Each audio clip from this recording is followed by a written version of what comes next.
gonna have to sing the intro song in my head. Be like, dur, dur, dur, dur, dur. Oh wait, is that the difference? I think that's We've the other had season. several, yeah.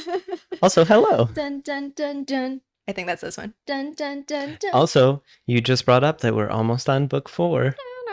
I don't even know, maybe 4 or 5 more chapters, I think. Yeah, we're nearing the end. I mean, every Yes, time I we pick are. up the book, I'm like, oh man, we're all the way like, and we still haven't got into another part of the main story web involving one of our Miss trio. Granger? Miss Granger. Miss Hermione Granger.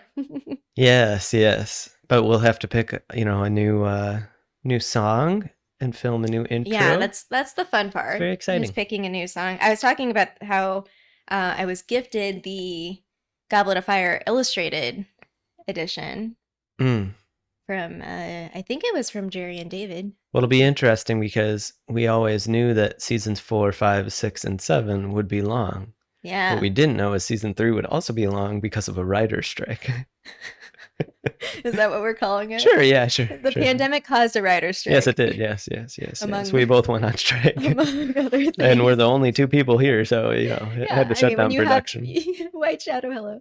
When you only have a operation of 2 people running...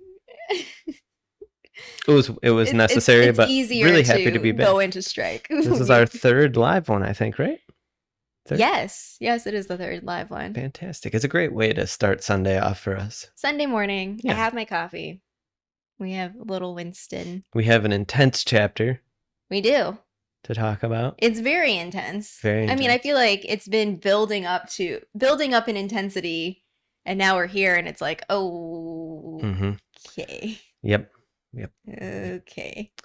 I kind of feel like, we had a fun day yesterday. We did have a fun day. We went wine tasting, kind of like in between Fresno and Sacramento, and met up with Rita and Dan from Witches Unite, which if you watch one of her upcoming videos, you may see a familiar face. A stranger. Yeah, a stranger on the street. Yeah, it's been pretty...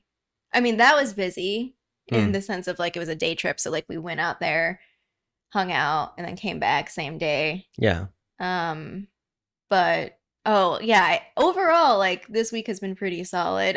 July has flown by. I keep saying that every single month. So fast. This is the last week of July, and then school. I have to go back to work. Yeah. I mean, I've been working this summer, but it's different. It's like I'm not responsible for classrooms of students, right, and grading and assignments and like all of that sort of stuff. It's a more focused of like, I have a project that I'm working on and specific tasks that I do. So I have more flexibility for my streaming schedule. So next month is the start of, the start of getting back to whatever it is we're getting back to. Yep. Busy chaos universe. But it's fun. Yep. Moving forward. Yep. And let's get into it. Do you think that we'll start Goblet of Fire? That's what I keep forgetting to check. If we're going to start Goblet of Fire like September 1st, our school year is kind of like, September 1st. I don't know. I didn't look at how many chapters there were. Okay. We're close. So we're close to starting the next book Very close. With the new school year. Yeah. Right. Yeah. I see. Yeah. All right. One's ready? One's ready. Turn to page 358. The Servant of Lord Voldemort. Today's lesson is called The Price of Loyalty. Here's a synopsis. Somewhat hard to write, I felt, but there you go. The chapter begins with Snape interrupting Lupin's story, triumphant that he has caught Black and Lupin. Our trio, now desperate to hear this story in its entirety, attack a deranged Snape who is planning to deliver Sirius and Lupin straight to the Dementors, and they incapacitate him. Lupin and Black continue the story, including how Black recognized Wormtail in the Weasley's Egypt photo. Sirius claims that Wormtail cut off his own finger as he killed those muggles and framed Sirius. He was terrified that Wormtail was positioned perfectly to attack and betray Harry at an opportune time, so he broke out of Azkaban by transforming into his Padfoot form and slipping by the Dementors. When he arrived at Hogwarts, he befriended Crookshanks, who understood there was more to both Padfoot and Wormtail. In final proof, Sirius and Lupin turn Wormtail back into Peter Pettigrew, Harry's father's old friend, and the true betrayer of Harry's family to Voldemort. It turns out that Wormtail was hiding from the Death Eaters all these years, not from Sirius. The Death Eaters built conspiracies around Wormtail having given Voldemort information about the Potter's whereabouts that then led to his demise. Sirius and Lupin, having convinced Harry at last, prepare to kill Pettigrew before Harry intervenes. He insists that Pettigrew be captured instead and taken alive to spare his father's friends the pain of murder and to help clear Sirius's name.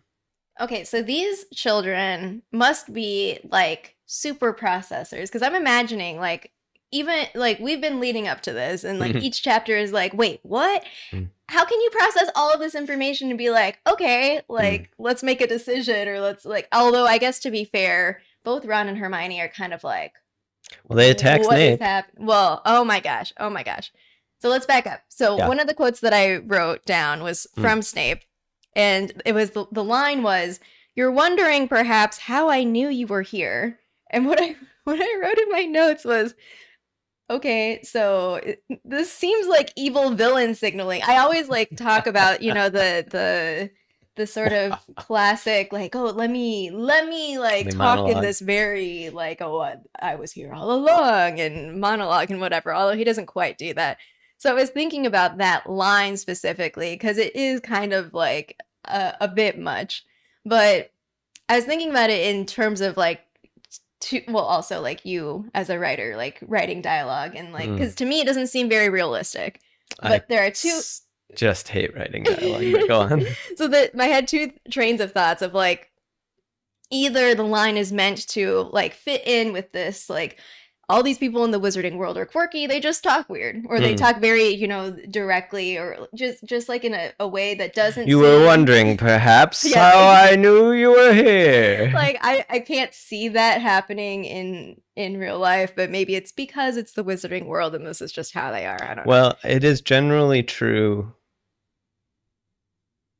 that it's not always consistent that book dialogue sounds as good out loud as it does in your head. Yeah. There's something about the process of speaking that actually we speak quite differently than people write. Yeah. And then the second thought I had was it could just be that it's like, because I think this happens a lot in the books if I'm reflecting on our past conversations, especially of dialogue, it's supposed to be kind of like more directed to the reader. Like, the reader is thinking, like, because we've talked about these books are mysteries. So if we're following along with the story and then we're like, wait, Snape, what are you doing here? So it's more to like draw attention to the fact that you, dear reader, perhaps wondering. Exactly. But it's like this implicit sort of like, oh, I'm acknowledging kind of, it's not exactly breaking the fourth wall because you reader would be breaking the fourth wall, but it's kind of like extending that like, yes, you should it should be expected that you were kind of wondering about the fact that Snape is here, sort of thing. Right. But it was just, I don't know, it was a weird sort of thing where I was looking at that line and I was like, okay, Snape, like, can you be a little more proud of yourself? Like a person? I don't know. And then there was that subtle revelation in that discussion, whatever Snape said, that Lupin didn't take his potion. Yep. Lupin did not take his potion. Nope. Lupin did not take his potion. Yep. And I'm like, oh no, we have a ticking time bomb here. Something's gonna happen. Something's gonna happen. It's not good. It's not good. But you know, everything else is so intense that it's not that's not important. In fact, when we were doing last week's episode, it was something that stuck out to me where Lupin was describing how terrible his life was until this potion came around, and I was like, dude, how could you not take it? Come on. Yeah. Well, in the rush of the, like, I think it's hard to perspective take. That's actually the theme of like what all my notes. It's hard to perspective take for something that's so intense and so absurd. Yes, it is. But I could be wrong about this recollection. Mm-hmm. I think Lupin says that he has to take it a week before, which means like. I thought maybe it was a few days, but it could be a week. Yeah. Okay. So maybe there is a window of time and it's not. Either way, it's devastating. It's a devastating lapse. Yeah. for somebody who's, extremely responsible in general. Mm-hmm. Oh, man. Yeah. It blows the whole plan up. Yeah. Anyway, that's next chapter. Yeah. If I had to give a star to somebody, well, it's no secret that Hermione is like one of my favorite characters, but I'd give it to Hermione. Really? She's You like Hermione? I mean, Interesting. I have her wand. I'm trying to be Hermione. All right, Connie. So she's just it's amazing to me that, okay, what are they? 13 years old? That she's so calm and able to like clearly get through. She calls Sirius Mr. Black. Yeah. Well, that was just like, oh, she's so sweet. But what? she bravely asked Snape.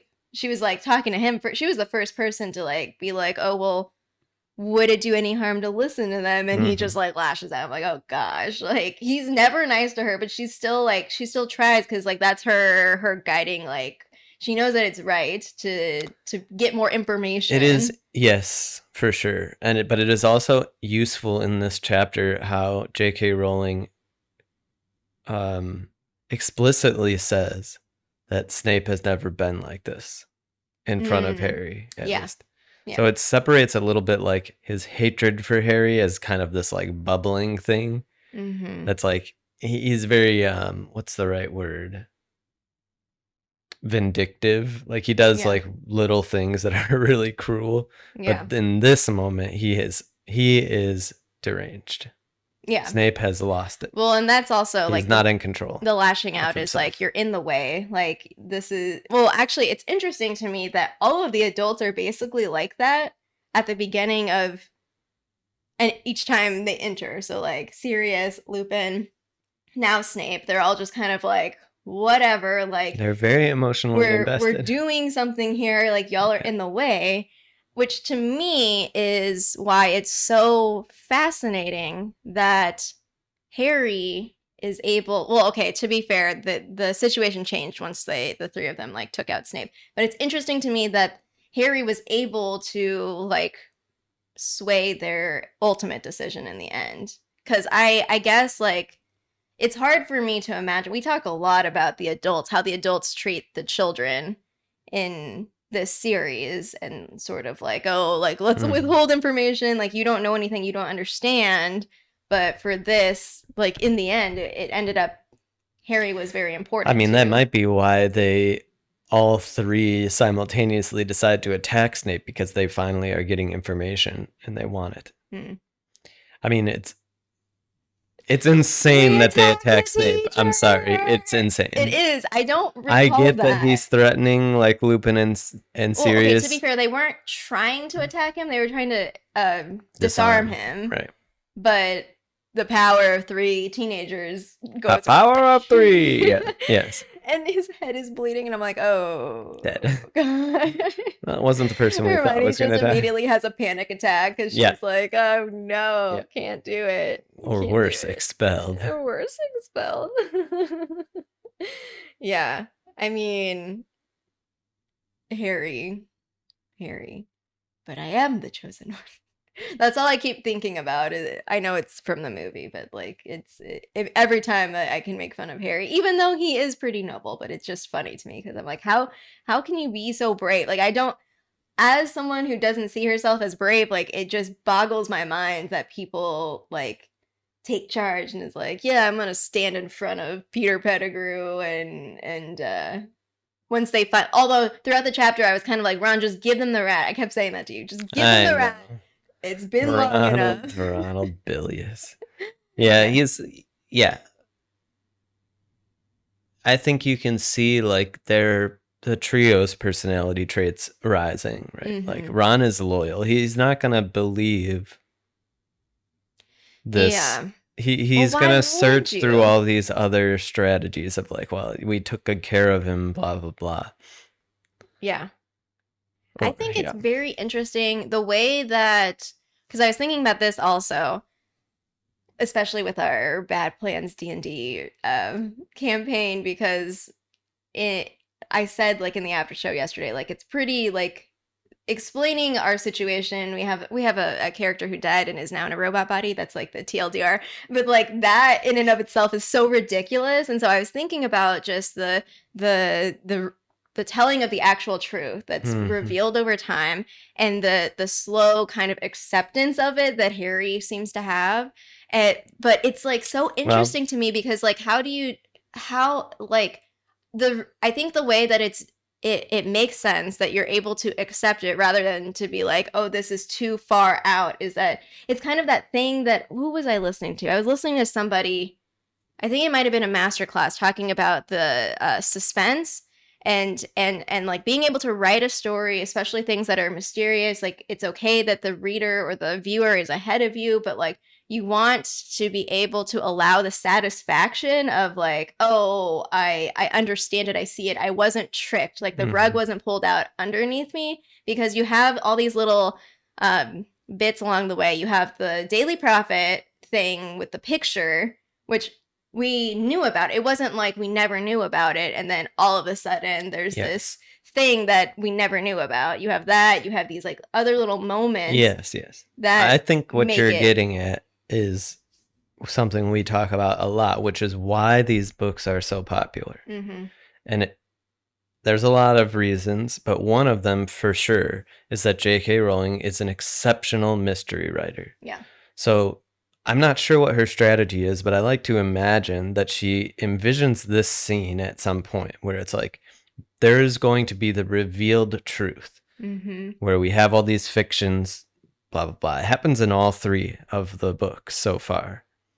The revelation that Voldemort is on Quirrell's head, the revelation that Ginny opened the Chamber of Secrets, the revelation now that Scabbers is Peter Pettigrew, and all those other things that he did instead of Sirius. And I think that the only way that makes sense to me, and this is something that I try to do as well, is like you have this revealed scene, and then you have to think about like what clues can you drop. So you actually breadcrumb backwards. It's extremely hard trying to write linearly on a mystery. I think that this one is a little more in depth to me because you have two people that we don't really know, Sirius and Peter Pettigrew, aka Scabbers, who are both saying the opposite thing. So they're both like, it's kind of like the who do you believe and why. And so part of the way, especially in this chapter, the way that it's done is actually through Hermione, her character, being like, well, if this were the case, like why didn't Scabbers kill Harry, like if he's been living here all along? Or like these questions, or even like, Sirius, how did you know that this, that, or whatever? How did you get out, or whatever? There's like these things, which again, like I think is in character for Hermione, or the way the Hermione character is created, like who she's supposed to be. But also as like the use is to help catch us up, or like fill in these anticipated questions of like, wait a second, like how can this be true? And how can we like fill in those gaps?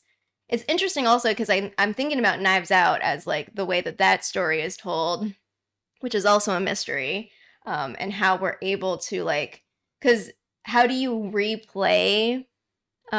We've talked about this like I think months ago. How do you replay previous scenes that you've seen in a movie, or like in a movie form, like you like replay the same thing, but then you kind of shoot from a different perspective, or you see. But like this is a way, or this to me feels like that similar thing of replaying past things that we've seen, but it's done through this dialogue that's happening. And I wonder if what you're talking about might be summarized in this way, is that there are pieces of evidence / clues, and they have different strength.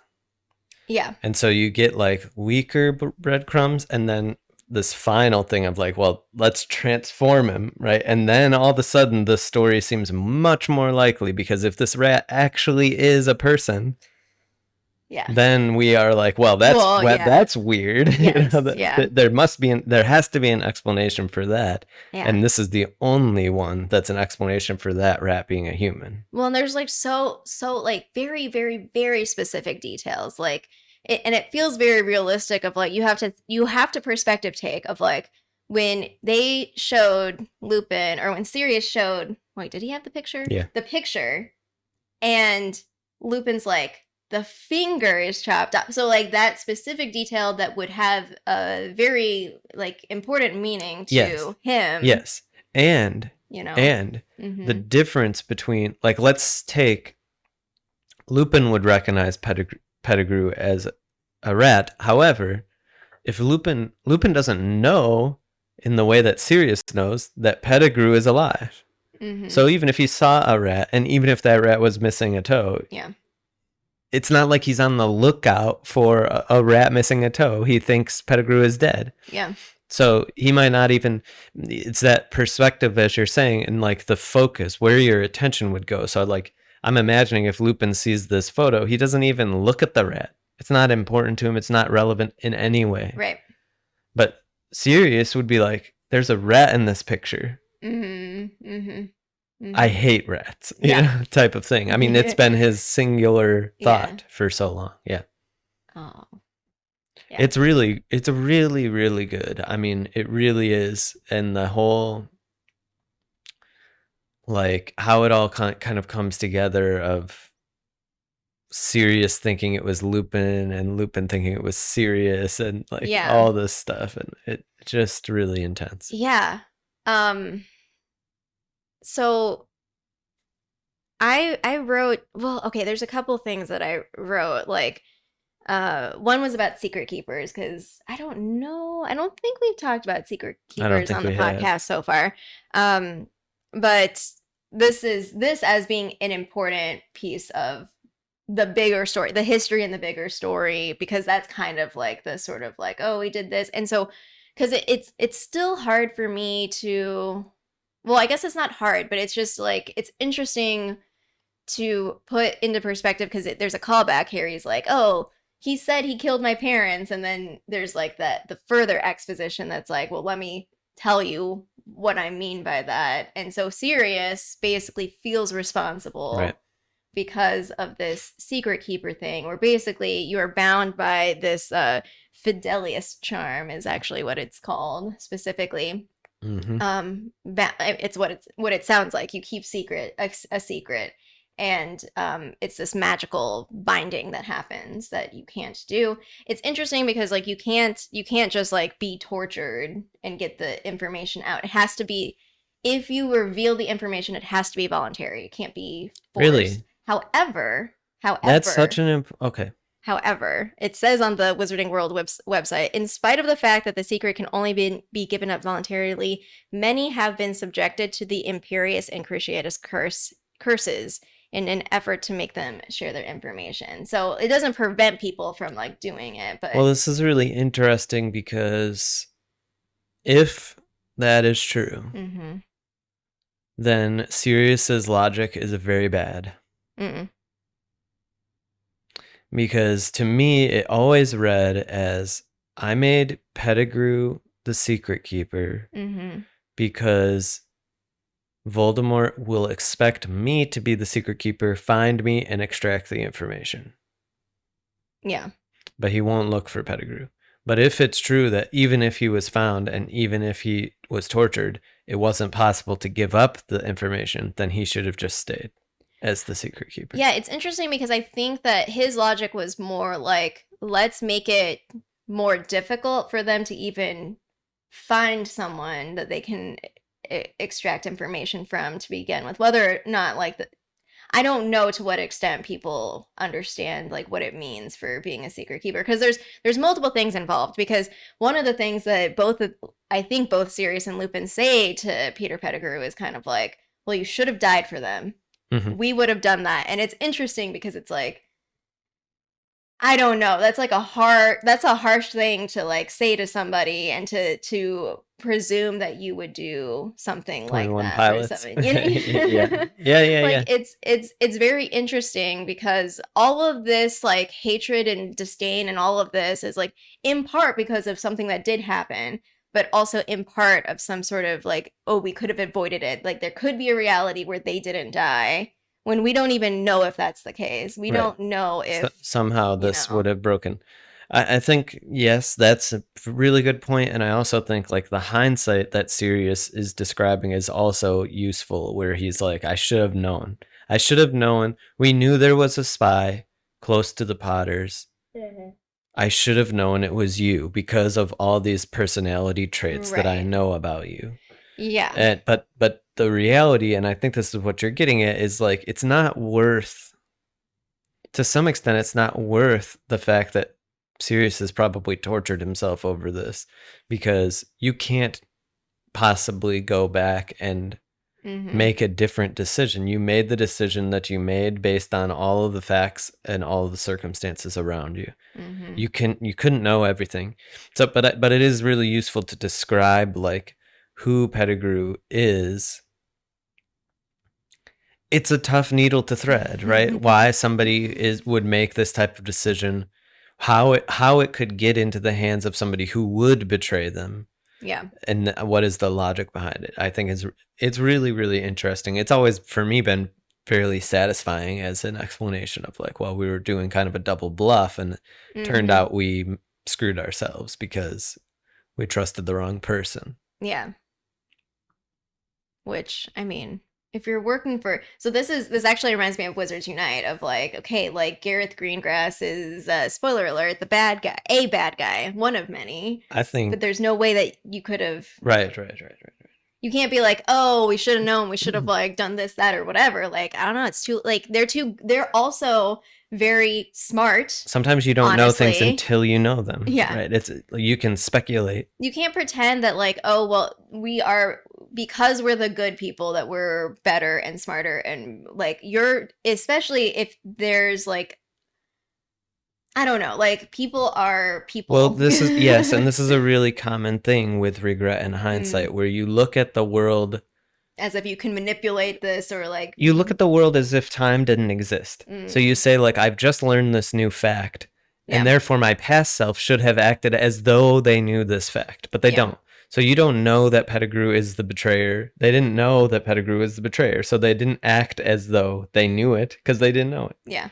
It's interesting because Hermione reacted the same way a couple chapters ago when she was like, oh, you were a werewolf. Like, because it's kind of like, yeah, it's interesting because it's interesting to have hunches or like some sort of gut feeling and then being like, well, I should have acted on that. But I don't know, like if we acted on every sort of inclination we ever had, then that's also can be destructive. Yeah. Sometimes you just have to make a choice and move forward. Yeah. Because ultimately it's like, well, the Potters were going to have a secret keeper. So, right. Because I think we'll learn in this book, in fact, that Dumbledore volunteered to be the secret keeper of their location as well. Oh. I think. It's been a while since I read this book, but I'm pretty sure that is coming. We'll see. Man, I could never be a spy. Like, that's too much. It's too much work. Yeah. Like I can't be deceptive. This is why I'm also somewhat bad at Among Us. Like I just I can't do it. I find no desire whatsoever to want to even remotely do work that's related to being a spy. Your nature, and probably mine as well. Yeah. To be deceitful. I can barely keep a secret when I like make a video and be like, okay, I'm not gonna post this for a day. Like be like, I need to tell everyone what I did. Yep. I would be a very spoilers. Very, very bad spy. Dementors can't see. That's also something that which I mean, I guess if you looked at the imagery of what a Dementor looks like where are the eye holes? Like they're it would be really funny if they just had regular eyes. Or if they just like see through their taste. Like the mouth thing, or if we can call it a mouth, I don't know. Like now I'm like, Dementor anatomy. What are you? How do you exist? I also laughed a lot at the sort of, I was reading it as sort of like a glee. Maybe that's not the right word or tone, but when Sirius and Lupin are like, shall we kill him together? Just like, yes. Well, next level of our friendship. It's super intense. I mean, really, like it is so, everything happening is so intense. That's what I'm saying. These are matters of life and death. Kids be like, this is like what's happening in front of us right now. Yeah. Which actually is interesting. It was interesting to me, the reactions already seen people die. to Peter Pettigrew begging for mercy for each of them. It was interesting.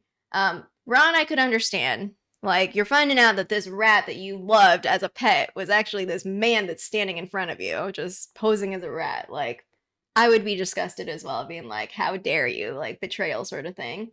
Hermione, I didn't quite see her reaction. She reacted in a similar way of just like, it's kind of like, it's so interesting of like the disgust that has been thrown around just in this scene, like a scene meaning like the last 3 chapters, because you have like the werewolf thing. I mean, Pettigrew is the worst. He is the worst, but at the same time, like, I feel that Hermione out of the 3 of them is very outwardly empathetic. Like, Harry is too, to some extent. Because he's like, he is driven by his like right and wrong sort of thing of like, even though a lot of bad things happen to him or have happened to him, he seems to always come, or his decisions seem to be like, okay, this is like, this doesn't, not in vengeance sort of thing. Like, it's not until later that we see glimpses, even though we did, I guess, see the sort of like, he wanted to kill Sirius Black sort of thing, like moment that he had. But I don't know, Hermione's reaction to me, I guess if I think about it, it's more, it would be more of shock of like, I'm gonna get away because I don't want to be part of this. But then like Harry being like, let me jump in front, like he kind of like, he understands the situation, he understands what's going on. He's had a lot thrown at him because he went from like, Sirius, you killed my parents, and Sirius saying, I don't deny it, which is not a very good thing to say, Sirius. Like, be more, like, nuanced with the things that you're saying. Yeah. Maybe say that at the end of this. Come on. So, yes, in a way, I killed your parents. Yeah. Yeah. I think... Yeah, and then for Harry to just be like, no, this is not... And it's also interesting to me that his verbalized explanation is pitting it on his father, or is talking about his father. Because, so this is like a thing for me that I still don't quite understand, although we talked about it last time of like, Harry has this idealized notion of his parents. Right. So like, to me, it's also interesting because he like puts it on them, even though he doesn't really know his parents. Like, that's the thing. That's the thing that's always gotten me about Harry Potter as a person is like, but you don't know your parents. Like, I don't. But Harry's dad to Harry wouldn't want this. Yes. The way that whether or not it's true. That Harry thinks that his father I think we know that James might be like, no, kill him.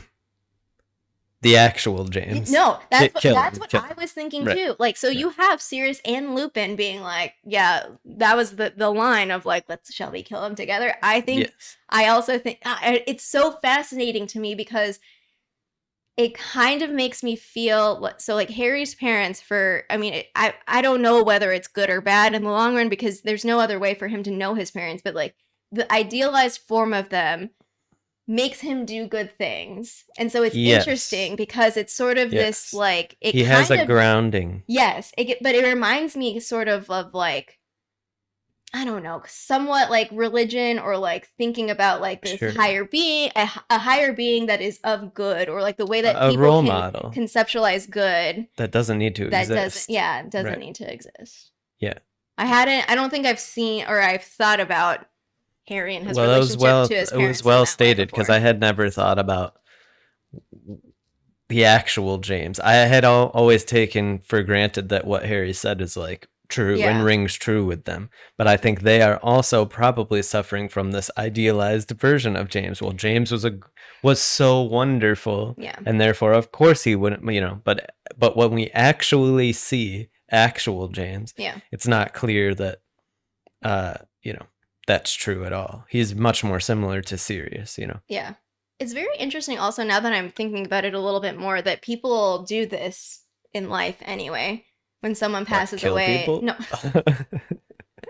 no, that's not what I'm saying.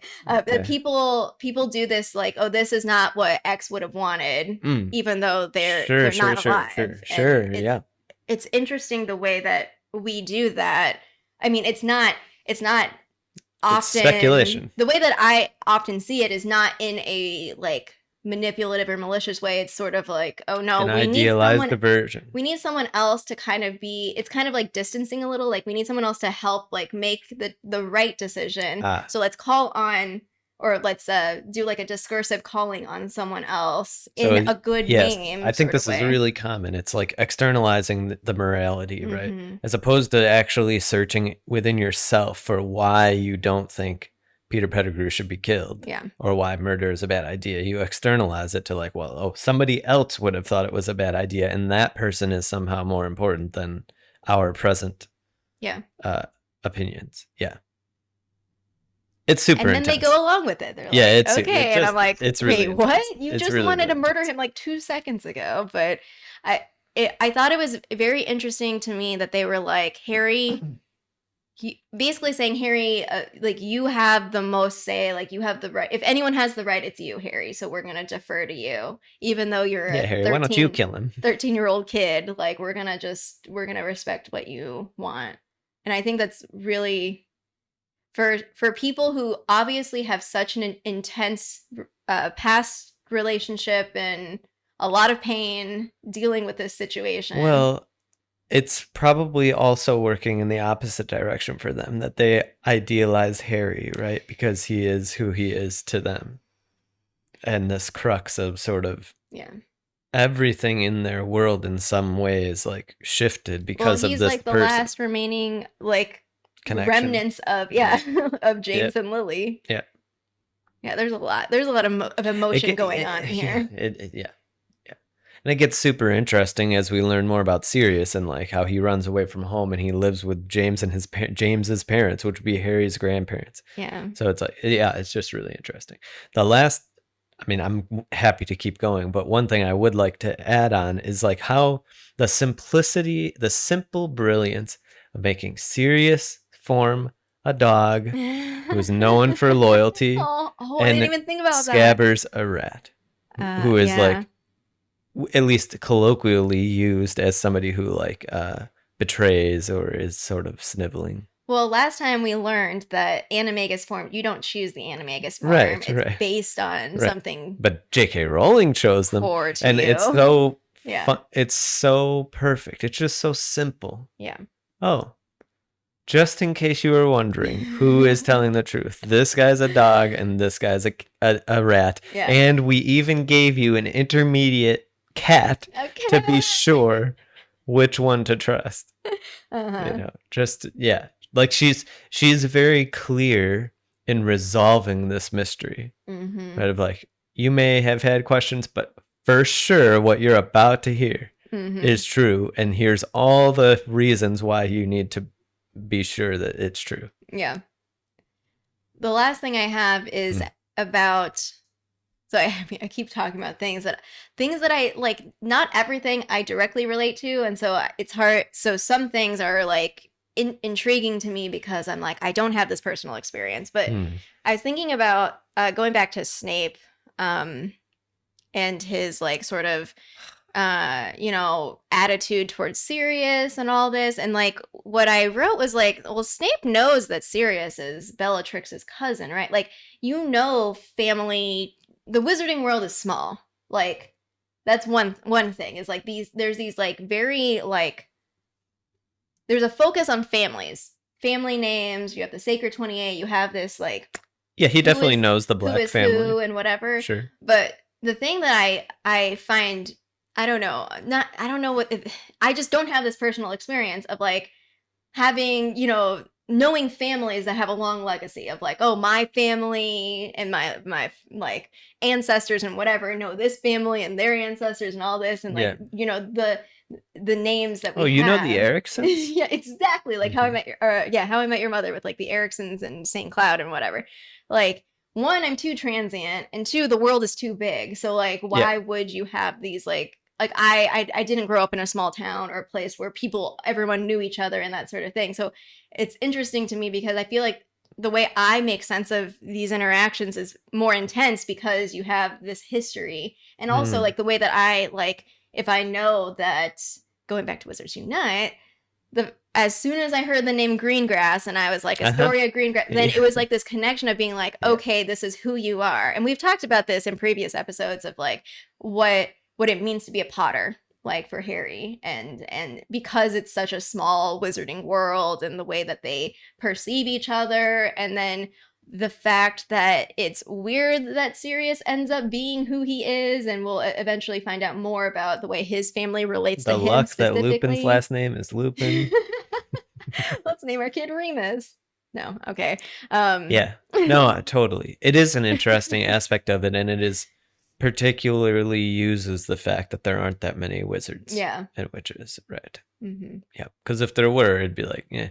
Because we kind of get it actually at times, I think, in the Fantastic Beasts series of movies where it's like, well, Strange. I don't know each other. Like, especially across the pond, it's like, well, you know, I don't, who is this guy? Yeah. Who is this person? You know, who knows? Whereas in Britain, they probably know Newt, right? Yeah. In general, because he went to Hogwarts, and there's only like, it always is very interesting to me. Like the cohort size at Hogwarts is very small. It is very small. It's usually like 12 per house, about 50 people ish. Yeah. I'm just estimating. Well, and it's also like, so like the Weasleys, for example, like everyone knows who the Weasleys are because there's like 7 kids and whatever. But there's not just that, but we talked about this also. There's like their parents went to Hogwarts with each other. Right. So you have these like continued like, I don't know. I just don't have that personal experience. Right. Because of the reasons I stated. But yeah, so that always, I don't know. It throws me off a little. And I'm like, okay. I mean, I'd go along with it because like these are, can you imagine like being introduced to an entire world the size of our world and having to be like, wait, who's who? And this person moved over there. You know, like it would be too much to process. You're a Black. I understand. I know who you are. I know who you... Brother of Regulus. Yeah. Ah, yes. Okay. Well, now I remember. Yeah. No, it is kind of interesting. Yeah. All right. Well, that was great. That's all that I have. I didn't peek at the next chapter title. Did you? I did not look. No, okay, but well, I guess it'll be a surprise. I think, yeah, it's not good. It's not a good chapter. And we still are waiting for Hermione's revelation part of this story, which we'll explain all that. All right. Until next time. Wands ready.